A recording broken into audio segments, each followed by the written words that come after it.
Serial killers are some of the most disturbing individuals in human history. Their crimes shock us. But what truly chills us is when they speak in their own words.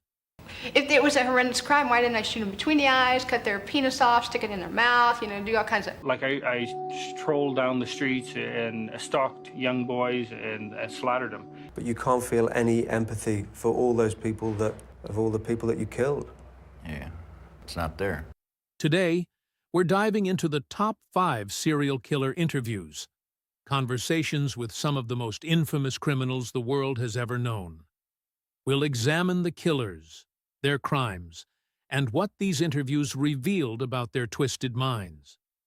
Viewer discretion is advised. Our first killer is John Wayne Gacy, known as the Killer Clown. Gacy was convicted of the murders of 33 young men and boys during the 1970s.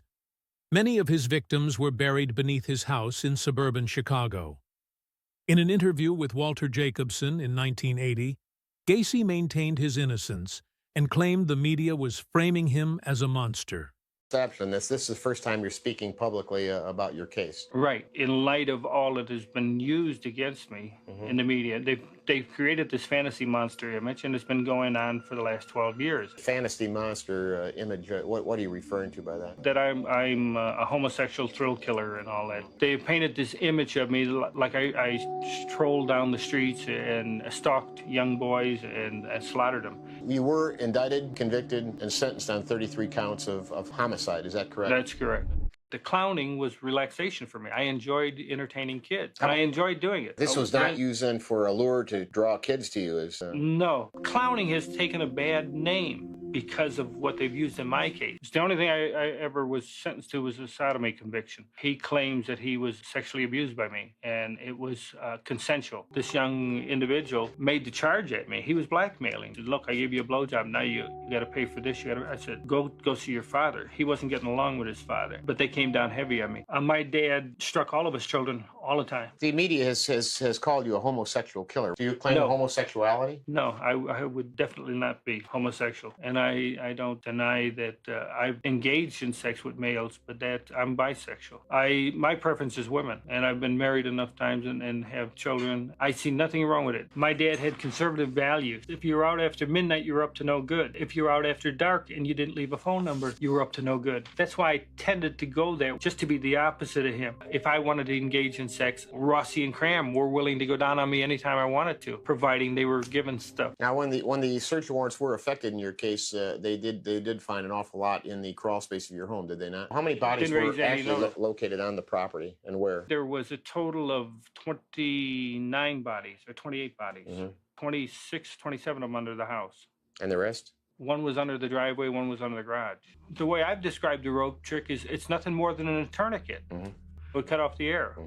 So if you're going to kill somebody, you just put it on their neck and twist it 3 times or 4 times or whatever until the person stopped moving.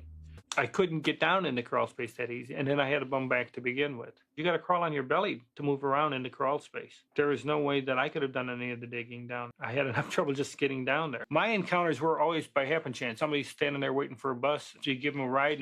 Do you ask them whether you get in anything or you want drugs or something like that? That's how it happened. Always happen chance encounter. There is no confession. I offered as much as $10,000 if you can produce a confession where I confess to a crime. What I did not know that in the state of Illinois, when you plead not guilty by reason of insanity, you're saying that you committed the crime, but that you were insane at the time. So it's not a question of innocent or guilt anymore. Your whole trial now becomes an insanity trial to decide whether a person is sane or insane. John, how about Tim McCoy, the last one of the 5 that you say you had personal knowledge of him? And he was buried by me in the crawl space. That's the only knowledge that I have of it. What was the circumstances of that? He was killed in the house in self-defense. And who killed him then? I stabbed him. Or what? He was coming at me with a knife. I just took the knife away and twisted it in his hand, and that's what killed him. Yourself did bury him then in the crawl space? Right, he's under concrete. Did you bury any of the others in the crawl space? No, I had nothing. I had no knowledge of them. Yeah. So you feel others then followed your suit in using this as a burial ground? Without a doubt. And your personal knowledge of the Zick case then is? Personal knowledge of the Zick case is that I had come home and Zick and Rossi were at the house. I went to bed. When I woke, Rossi was sleeping on the couch and Zick was dead on the floor. I went about my own business and he was gone. Where did he go? Where did he end up? I assumed he ended up in the crawl space. I just kept my mouth shut because I didn't want to get involved. Had he ever been sexually abused by anybody? At the age of 9, there was a contractor, and he used to pick me up and take me for rides, and always wanted to show me wrestling holds with always pinning my head in between his legs. But at the time, I did not look at it as sexual. He was showing me wrestling holds where my head was always constantly pinned between his legs. I was 19 when I ran away, and I went to Las Vegas for 3 months. I worked for Palm Mortuary, being the night man picking up bodies at the hospitals and stuff for them. All this talk that I slept with the dead ones or had sex with dead bodies, there is no truth to any of that. And I never climbed into a coffin or anything like that. That is so damn ridiculous. And besides, the dead won't bother you. It's the living you got to worry about. I felt things were going to work out because I knew that I didn't do the killing, and I thought it would come out in the trial. I feel I was wrongfully convicted for 33 murders, and it was only because of sensationalism and ego. They had tunnel vision in to say, it's Gacy's house, it's easier to put everything on Gacy. If you feel that you're not covering up your part of the crimes, but at the same time you open up the thought that others were involved, would you be willing to cooperate and to assist to pursue that to the ends of bringing others to justice? Would you be willing to do that? I got no qualms about that, but what I don't understand is why wasn't it done to begin with, Bob? They want you to believe that I and I alone committed these murders, and I had nothing to do with the murders of anyone. If anybody was involved, then how many people are we talking about beside yourself? We believe there was 4 people involved, and that would be Michael Rossi, David Cram, Philip Paskey. I have a lot of things that I forgot. For instance, I can go back to my childhood and stuff, and I still remember that, but yet I can go into the 70s, and there are a lot of things I can't remember. For the last 12 years, I've studied these photos of the victims. I have no recollection of any of them. Never met them. They're just names and faces. But still, there is no association. None of them never worked for me. None of them, they never went to any places that I ever hung around, because I didn't hang around that many places unless you were involved in politics or if you were involved in clowning, then I might have ran into you. But there's no way I could have run into any of them. Just like I consider myself the 34th victim, I consider the families victims as well, because they did not get justice from the shoddy investigation. You've had the victim's family vent all their hostility towards me, and they think I'm the monster that killed their son or took out their son and stuff like that, when in fact most of them don't even have the remains of their own sons. They took the heads off of each one of the victims. So when you turn over the remains to a loved one's family, they don't have the whole body. What do you actually feel that my case has been thoroughly investigated? Things are, at the time of the case, are done rather hastily. Yeah, but that's a political answer. I know. Yeah. I don't want a political answer from you. Do you actually think that the investigation of my case has been done right? My feeling as a career law enforcement officer is that if John Wayne Gacy is guilty, then he should be punished. If John Wayne Gacy has others involved, then they should be brought in, they should be punished. Gacy's calm demeanor during the interview was unnerving, especially given the scale of his crimes. He was convicted and sentenced to death in 1980. After 14 years on death row, John Wayne Gacy was executed by lethal injection on May 10, 1994. Ted Bundy was one of America's most notorious serial killers. He confessed to the murders of over 30 young women across multiple states in the 1970s. Bundy was known for his charm and intelligence, which he used to lure his victims. In a chilling 1989 interview with Dr. James Dobson, conducted hours before his execution, Bundy blamed pornography for his violent urges and crimes. For the record, you are guilty of killing many women and girls. Yes. Is that correct? Yes, that's true. Ted, how did it happen? Take me back. Where did it start? How did this moment come about? As a young boy, and I mean a boy of 12 or 13, in the local grocery store, the local drugstore, the softcore pornography, what people call softcore. As young boys do, we explored the back roads and sideways and byways of our neighborhood, and oftentimes people would dump the garbage and whatever they were cleaning out of their house, and from time to time we'd come across pornographic books of a harder nature than more graphic, you might say, a more explicit nature than we would encounter, let's say, in your local grocery store. My experience with pornography that deals on a violent level with sexuality is that once you become addicted to it, and I look at this as a kind of addiction, I would keep looking for more potent, more explicit, more graphic kinds of material. You keep craving something which is harder, until you reach the point where the pornography only goes so far, where you begin to wonder if maybe actually doing it will give you that which is beyond just reading about it or looking at it. Ted, after you committed your first murder, what was the emotional effect on you? It was like coming out of some kind of horrible trance or dream. I can only liken it to have been possessed by something so awful and so alien, to wake up in the morning and realize what I had done. Absolutely horrified that I was capable of doing something like that. You really hadn't known that before? I was essentially a normal person. I had good friends. I led a normal life, except for this one potent and very destructive segment of it that I kept very secret, very close to myself, and didn't let anybody know about it. Part of the shock and horror for my dear friends and family was that there was no clue. I mean, I wasn't perfect, but I want to be quite candid with you. I was okay. Okay, I was. Those of us who have been so much influenced by violence in the media, in particular pornographic violence, are not some kinds of inherent monsters. We are your sons and we are your husbands. We grew up in regular families, and pornography can reach out and snatch a kid out of any house today. He snatched me out of my home. It snatched me out of my home 20, 30 years ago. And as diligent as my parents were, and they were diligent in protecting their children, and as good a Christian home as we had, and we had a wonderful Christian home, there is no protection against the kinds of influences that are loose in a society that tolerates. You feel this really deeply, don't you? Ted, outside these walls right now, there are several hundred reporters. Yeah. And you asked me to come here from California because you had something you wanted to say. This hour that we have together, I am here and you're here because of this message that you're talking about right here. You really feel that hardcore pornography and the doorway to it, softcore pornography, is doing untold damage to other people and causing other women to be abused and killed. Listen, I'm no social scientist, and I haven't done a survey. I mean, I don't pretend that I know what John Q. Citizen thinks about this. But I've lived in prison for a long time now.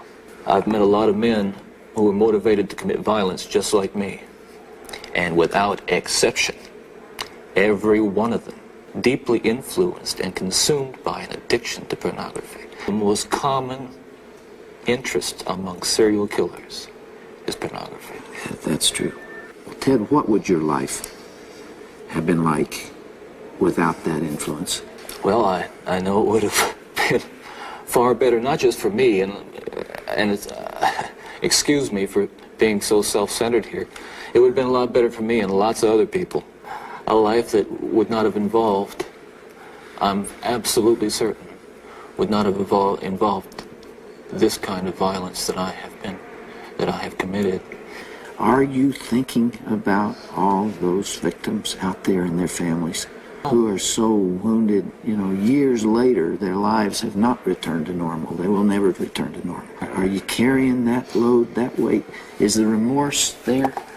Yes, absolutely. In the past few days, myself and a number of investigators have been talking about murders that I was involved in. And it's hard to talk about all these years later because it revives in me all those terrible feelings and those thoughts that I have diligently dealt with, I think successfully, with the love of God. And I can only hope that those who I have harmed, those who I've caused so much grief, even if they don't believe my expression of sorrow, will believe what I'm saying now, that there is loose people like me today whose dangerous impulses are being fueled day in and day out by violence in the media in its various forms, particularly sexualized violence. And what scares and appalls me, Dr. Dobson, is when I see what's on cable TV. I mean, some of the violence in the movies that come into homes today, that stuff is, I'm telling you, from personal experience, particularly as it gets into the home to children who may be unattended or unaware that they may be a Ted Bundy who has that vulnerability to that predisposition to be influenced by that kind of behavior, by that kind of movie, that kind of violence. But I'll tell you, there are lots of other kids playing in streets around this country today who are going to be dead tomorrow and the next day and the next day and next month because other young people are reading the kinds of things and seeing the kinds of things that are available in the media today. Ted, as you would imagine, there's tremendous cynicism about you on the outside. I'm not sure that there's anything that you could say that people would believe. You told me last night that you have accepted the forgiveness of Jesus Christ. Do you draw strength from that as you approach these final hours? I do. I can't say that I'm strong and nothing's bothering me. Listen, it's no fun. And yet, I have to remind myself that every one of us will go through this someday in one way or another. And this is just an experience which we all share. Yeah. Here I am. This interview remains controversial, as many viewed it as Bundy's attempt to deflect blame and control the narrative. Ted Bundy was executed in Florida's electric chair on January 24, 1989. Next is Aileen Wuornos, one of America's most infamous female serial killers. Aileen killed 7 men in Florida between 1989 and 1990. She claimed the murders were in self-defense against men who tried to assault her. In a raw and revealing interview with 60 Minutes Australia, Wuornos spoke about her crimes and expressed her anger at the justice system. She described her actions with little remorse, showing signs of both paranoia and frustration. Those men were shot, just shot in self-defense, boom, boom, boom. You know, they weren't cut up, they weren't sliced up, no OJ jazz, you know. And he said, I did the most horrendous crime in the whole wide world. Not true? I guess not. All they were was shot and left. If it was a horrendous crime, why didn't I shoot them between the eyes, cut their penis off, stick it in their mouth, you know, do all kinds of gross stuff? All they were was shot and left, you know? Lee, it sounds like you've been betrayed by everyone. That's right, I was. That's why I don't care if I'm executed and leave this planet. I wasn't too high priced, so I could keep my customers satisfied. Maybe you were just born bad. How do Boy, you... I don't know about you. I'm telling you, man. No, I wasn't born bad. They lied so bad to you all. But you've been convicted of killing 7 men. Everybody's looking at the number. You I killed looked at 7 the men, number. 7 strangers. Does that not make you a serial killer? So I didn't kill them every day, did I? If I did, there would Well, be no, hundreds. it took you 12 months. Yeah, and that's a hell of a lot of men I went through before the next jerk came along and I used protection. It was self-defense. Yeah. Lee, the first one, perhaps. The second, maybe. But So what? 7 times? So what? Making me bitter, evil, angry. I've never been before in my life. Worse than even out there with those men. This is evil, what those people have done to me. Do you feel anger or even hatred towards men? I never hated men, but now I do. I hate those male cops real bad because they're dirtballs. The cops, the judges, the lawyers, they're all male. The final twist was when Lee Wuornos decided to plead no contest to the remaining 6 murder charges. I sentence you to death for the murder of Troy Burris. Her lawyer, Steve Glazer, found himself helping his client take the express route to the electric chair. I sentence you to death for the murder of David Spears. Thank you. I'll be up in heaven while y'all rotting in hell. By you May or the your public wife and defender? kids get raped. I would ask that... I know I was raped, and you weren't nothing but a bunch of scum. Now Putting completed. somebody who was raped to death. Do you still want the chair? There's no sense in having me tormented for the rest of my life. I did what anybody else would do. So there's only clemency or the chair. You make your pick, because that's the only way it's going to be. Do you want to die? You want to? Oh man, if I was to leave this planet, it wouldn't be no big deal to me, because this is a wicked, wicked world. Wuornos's mental state deteriorated significantly in her final days. She was executed by lethal injection on October 9, 2002, after 10 years on death row. Arthur Shawcross, also known as the Genesee River Killer, was convicted of murdering 11 women in upstate New York during the late 1980s. His victims were primarily sex workers, and his methods were gruesome. In a jailhouse interview conducted at a maximum security correctional facility for absolute crime, Shawcross gave chilling details about his crimes. He described the murders in a disturbingly casual manner, blaming his violent behavior on his past and his supposed rage blackouts. People on the outside do not know what evil is. Do you know what evil is? Sure. Are you evil? Somewhat. I met Anne Marie Steffens, I think, in front of the Finger Hut on Lake Avenue. Do you remember killing her? Yeah, possibly. We're not going into details here.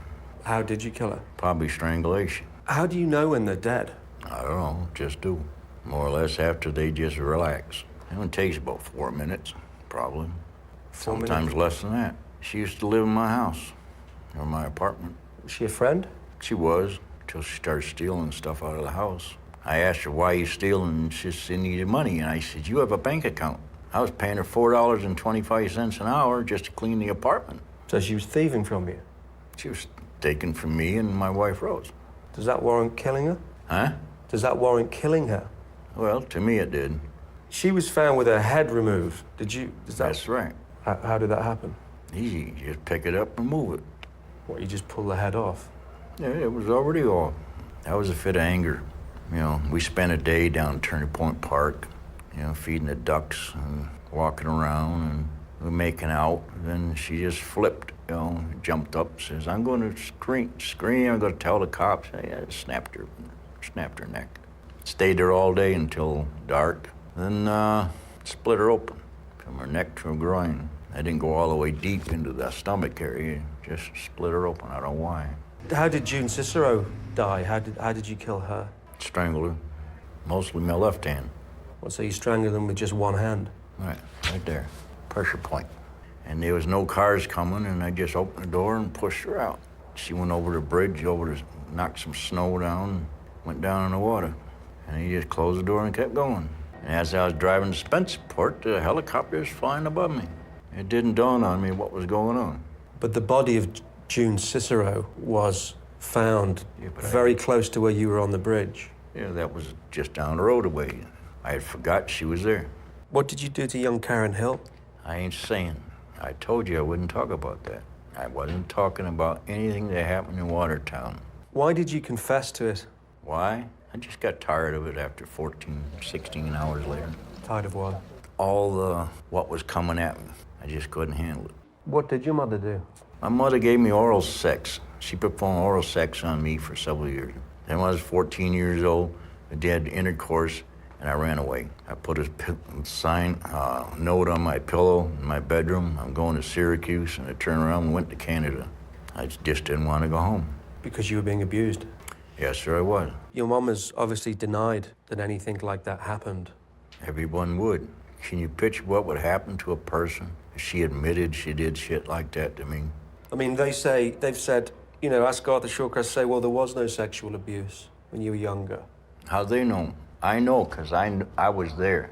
I know what I had to go through. Well, they say they checked all the medical records. I didn't have medical records when my mother was abusing me. You think my mother took me to a doctor because she was giving me oral sex? That's bullshit. What happened in Vietnam? A lot of things happened in Vietnam. Yeah, I went to Vietnam as a weapons specialist, and I had my own bunker and just outside of Con Tum, Vietnam, Central Highlands, and I see a woman in her 30s coming down this hill carrying 2 AKs on this side and 2 AKs on this side, barrel down. So I reach over my shoulder like this, right behind my neck, and I pull out a brand new machete. When she backed out, I come up behind her and took her head right there. I took a couple of hits, but the head came off. Body dropped to the ground, you just bled out. I had split the body in half. Opened up a pouch and I had some C4, plastic explosives, lit a cigarette, just touched it, and it was lit up like a miniature sun. And I just laid the flesh up on top of that stick, and I bit into the flesh itself, you know, just staring at her eyes, and she urinated and defecated on herself. And she talked to me in broken English, so she told me everything I wanted to know. I go in, I reported in, saluted the colonel, and he gets up and he says, "You're one sick son of a bitch, but I love you." War often forms very close relationships. You didn't form friendships with anyone out there? No. You don't remember anyone's name? No. How long were you there for? 13 months. Now, I'm not a bullshitter. If you don't believe it, that's your prerogative. You can do what you want. Do you see yourself as something of a celebrity here? Of course. In what way? Well, everybody knows what I'm here for. Do you enjoy the attention? Sometimes. Sometimes it gets to be a hassle. When I picked those women up, I thought I had AIDS, because one of the women who stopped in the car told me one of the women I took out is HIV positive. I didn't know which one of them were, so I went back and picked up all the ones I dated, and I started killing them. While I was doing it, I took the vagina of 3 and ate it. Why? I don't know. Probably to speed up the idea of the AIDS disease. So you thought it might kill you quicker? Probably. It's just not a lot of people that I've ever spoken to have eaten human flesh. You eat a raw steak? You eat a steak, you got the fat on the end of it? Yeah. Similar. I mean, when you were hauled in by the police, did you make any mention of the HIV? No, sir, I did not. I suppose it's because some people might say, well, isn't that just an excuse to justify? You believe what you want to believe. I told you how I killed, why I killed. You don't want to believe it? That's up to you. But I'm just wondering why you're prepared to talk about it and not Watertown. I don't want to talk about it. You say one more question, I leave. What about your daughter, Maggie? She's cool. I seen her just before you showed up. Does your daughter, Maggie, know what you did? Does she know the details of what you did? She has the information of everything. Do you love Maggie? Very much. And do you love your grandchildren? Right. I write to them all the time. They send me their school tests and different things, what they're doing in school, send me pictures, and I draw their picture. I do portraits. This is a horrible thought, but I mean, if someone were to, rape and kill your grandchildren, what should happen to them? That's up to the law. But what do you think should happen to them? That's up to the law. But what would you think of them as a father, as a grandfather? I would be devastated. Do you have any comprehension of the suffering that you've brought the families of the people that you've killed? I don't have any remorse. But I find it strange that you clearly feel affection for your daughter and your grandchildren. I know. That's strange. But you can't feel any empathy for all the people that you killed. Yeah, it's not there. Like I said, I'm one side and the other side. I know something inside me is weird. There's always a bad man in me. You never can get rid of it. He's behind a door somewhere. I'm trying to keep him there. I don't want to hurt nobody else. Really? Really. Just a final question, Arthur. I mean, why won't you talk about the 2 young children? Stop. It's over. Disconnect. Is it because you're ashamed of it? It's disconnect. This is over. Okay. Arthur, thank you very much for your time. Shawcross's lack of remorse and eerie calm made his interview deeply unsettling. He died in prison on November 10, 2008, from a heart attack while serving a life sentence without parole.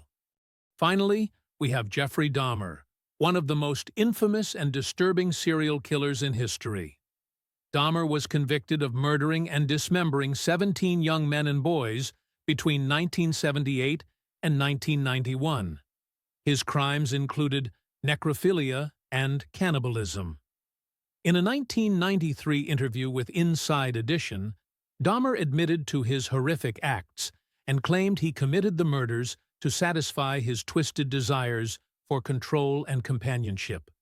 I began by asking what he wanted from the men he picked up. I had these obsessive desires and thoughts wanting to control them, to possess them permanently. And that's why you killed them? Right, because I wanted to keep them with me.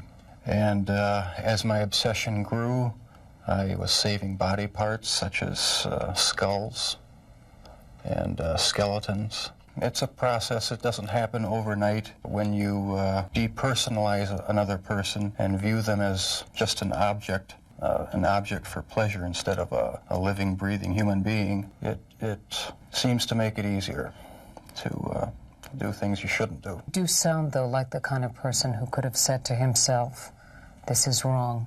I must stop." I always knew that it was wrong, but the first killing was not planned. I was coming back from the shopping mall back in '78. I had fantasies about picking up a hitchhiker, taking him back to the house, and having complete control and dominance over him. No one had a clue as to what was happening for over a decade. What happened to you in the 9 years in between that you were able to control yourself? It just wasn't an opportunity to fully express what I wanted to do. There was just not the physical opportunity to do it then. When I moved to Milwaukee in '81, I started reading pornography, going to the bookstores. Eventually that led to frequenting the gay bars. One time I brought this young man back to the hotel room, the Ambassador Hotel. Was just planning on drugging him and spending the night with him. Had no intention of hurting him. When I woke up in the morning, apparently I had beaten him to death with my fists. And you have no memory of it? I have no memory of it. But that's what started the whole spree all over again. When you killed these men, afterwards, were you repulsed? No, at the time, it was almost addictive. A surge of energy. I wouldn't have to worry about any of their needs or anything. I just had complete control of the situation. Why did you photograph them? It was my way of remembering their appearance, their physical beauty. If I couldn't keep them there with me whole, at least I felt that I could keep their skeletons. I even went so far as planning on setting up an altar with the 10 different skulls and skeletons as a sort of memorial, a place where I could collect my thoughts and feed my obsession. There was no time when you would see them and say, "This is grotesque"? There were times, but the compulsive obsession with doing what I was doing overpowered any feelings of revulsion. Before you went out to pick up a man, was there any kind of ritual you went through? I'd go to the nightclubs, drink, and if I didn't meet anyone at the bars, I'd go to the bath clubs and meet someone there, offer them money, and we'd go back to the apartment, have a few drinks. I'd have the sleeping pill mixture already prepared. The person would drink it, fall asleep, and that's when they would be strangled. Did you like feeling evil? No, I didn't, but I had tried to overcome the thoughts, and it worked for a while, but eventually I gave in. Do you still feel those same urges? Do you still feel that compulsion, that obsession? No, there are times when I still do have the old compulsions. I started having these obsessive thoughts when I was about 15 and 16, and they got worse and worse. What were your fantasies about? They were sexual fantasies of control, power, complete dominance. Was there pleasure in that fantasy? There was excitement, fear, pleasure, all mixed together. I was branching out. That's when the cannibalism started, eating of the heart and the arm muscle. It was a way of making me feel that they were a part of me. Then I tried to keep the person alive by inducing a zombie-like state, by injecting first dilute acid solution into their brain or hot water, and it never did completely work. Could you be helped? No, I was dead set on going with this compulsion. It was the only thing that gave me any satisfaction. I kept the mummified head and skull of one of the victims in a carrying case in my locker at work. Were you almost flaunting it? Yes, but that's how strong the compulsion was. That's how bizarre the desire was. I wanted to keep something of the person with me. Do you know what started it? Was there any kind of incident that you can remember? To this day, I don't know what started it.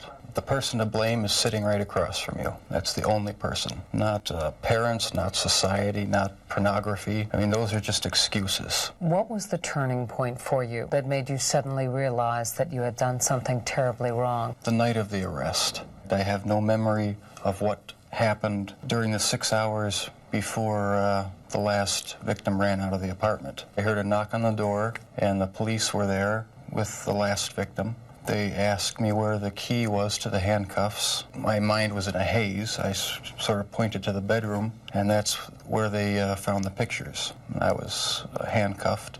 It was just the realization that there was no point in trying to hide my actions anymore. The best route was to help the police identify all the victims and just make a complete confession. Were they racially motivated It was crimes? not racially motivated. It was not sexual preference. It was just to find an obsession with the best-looking young man I could find. He has not come to terms with his homosexuality. Never understood it. There was no use trying to fight it because I couldn't rid myself of it. It was too powerful and persistent. Do you dislike it? Yes, it's caused a lot of problems, a lot of conflicts and unanswered questions. If you were out on the street now, would you still be committing the crimes? Probably. If this hadn't happened, there's no doubt I probably would be. Dahmer's frankness in this interview was as chilling as his crimes.